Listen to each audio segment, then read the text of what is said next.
ชีวิตของแต่ละคนเนาะมีความหมายแค่ใหญ่ขึ้นมาแล้วเอาผัวเอาเมียเลี้ยงลูกหาอยู่หากินไปป่วยไปจากกันไปตายไปมีแค่นี้บ่เนาะมีผู้ใดหาความหมายของชีวิตที่ดีกว่านี้บ่เกิดมาแค่ว่านี้บ่แค่หาอยู่หากินไปซ้ำตายบ่มีขายอย่างเดียวบ่ต่างจากไก่เด้ไก่ตื่นขึ้นก็พาลูกมันบินลงหาเคี้ยกินสัตว์เล็กสัตว์น้อยต่างๆกูก็กักไป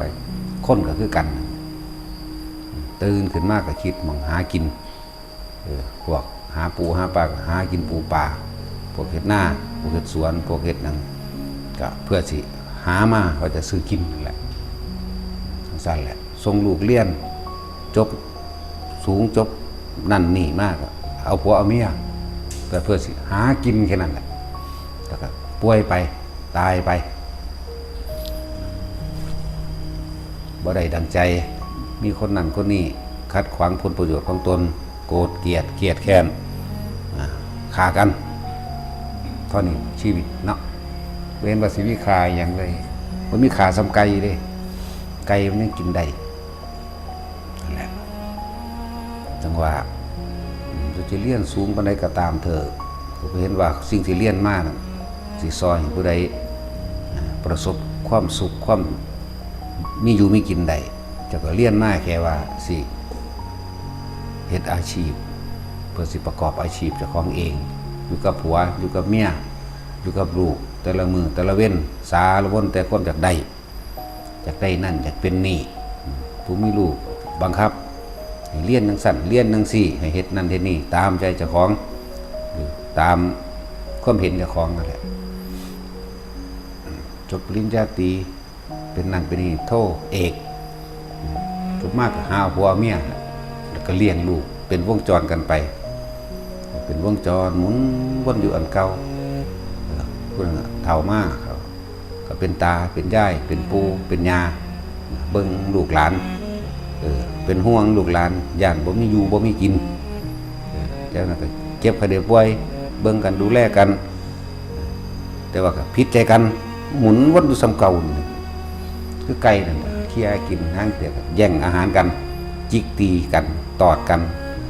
ไก่น้อยกับไก่น้อยจิกตีกันตอดกันแม่ก็ค่อยหามค่อยยังไปมีอยู่แค่นี้ว่าชีวิตคนเนาะเคยคิดสิสร้างประโยชน์ที่มันเป็นสาธารณะอันเป็นกุศลที่นำความสละความเห็นแก่ตัวของเจ้าของออกได้นี่พระพุทธเจ้าท่านได้บอกสอนได้พ่อแม่เฮานั่นบ่ได้สอนให้ลูกไปเป็นอรหันต์เด้บ่ได้สอนให้ปล่อยให้ว่างให้ละออกให้เสียสละเพื่อโลกเด้มีแต่ให้กอดโลกไว้มีแต่เกาะกลุ่มโลกไว้ให้รวยให้มียศถาบรรดาศักดิ์ให้มีอำนาจให้อยู่สุขสบายนั่นแหละมีเท่านี้แหละ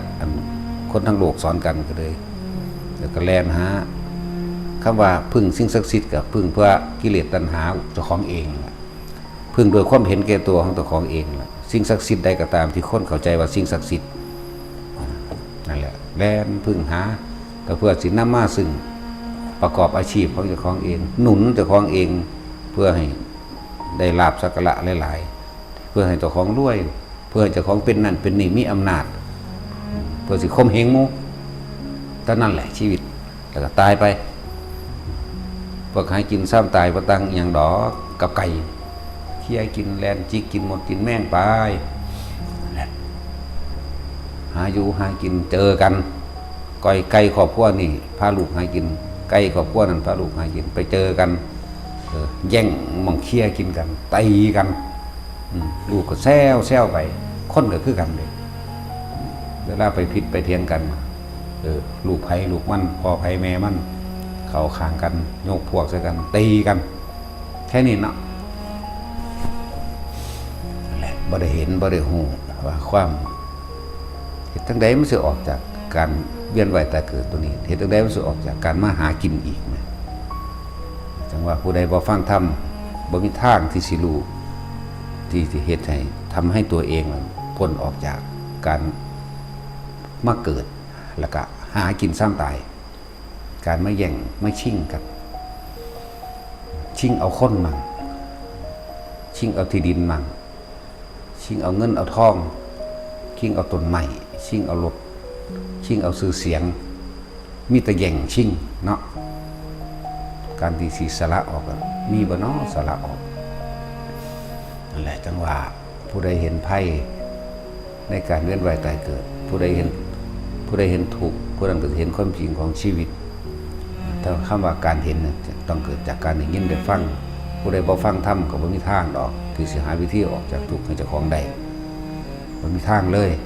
จมอยู่สั่นนั่นแหละส่วนพระพุทธเจ้าให้ทางเฮาแล้วขึ้นอยู่กับว่าเฮาสิเดินไปจนสุดทางหรือไม่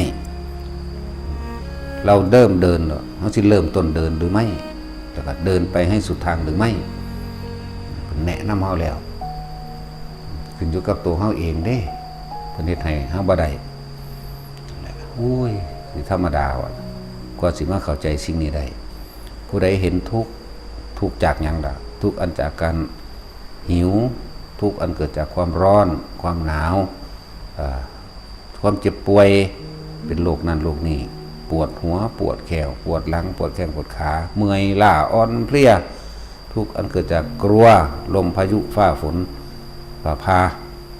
กลัวสงครามกลัวโรคระบาดกลัวติดโรคนั่นแหละทุกข์กลัวแขนขาหักขาขาดกลัวตัวเองไปบ่ได้มีแต่กลัวหิวกลัวไม่มีกินนั่นแหละคำว่าทุกข์คำว่าธรรมก็ดีแต่ผู้ใดเห็นทุกข์ผู้นั้นก็เห็นธรรมเห็นความจริงของชีวิตแล้วผู้นั้นก็จะเห็นทางออกจากความกลัวจากการเกิดเพราะการเกิดย่อมทุกสัพพะทุกข์ร่วมอยู่ในการเกิดความเกิดเป็นทุกข์เกิดแล้วก็ต้องแก่หิวร้อนหนาวเจ็บป่วยบาดแผลพิการปวดหูปวดตาแสบหูแสบตาเจ็บท้องเจ็บท้องเจ็บแข้งเจ็บขาหายามาบรรเทาไว้ไปต่อไปแสวงหากองการกิเลสแสวงหาความร่ำความรวยแสวงหาอำนาจต่อโดยบ่ได้เห็นหนทางออกจากทุกข์ได้เลยทุกข์เวลาใดอยากได้สิ่งใดแล้วก็บ่ได้แล้วก็โทษผู้อื่นอีกเป็นน้ำบักนั่นเป็นน้ำอินนิ่งแย่งชิงกันแม้กระทั่งสื่อเสียงคำยกย่องซื่อๆกันเลยนั่นแหละมันหลงขนาดนั้นคน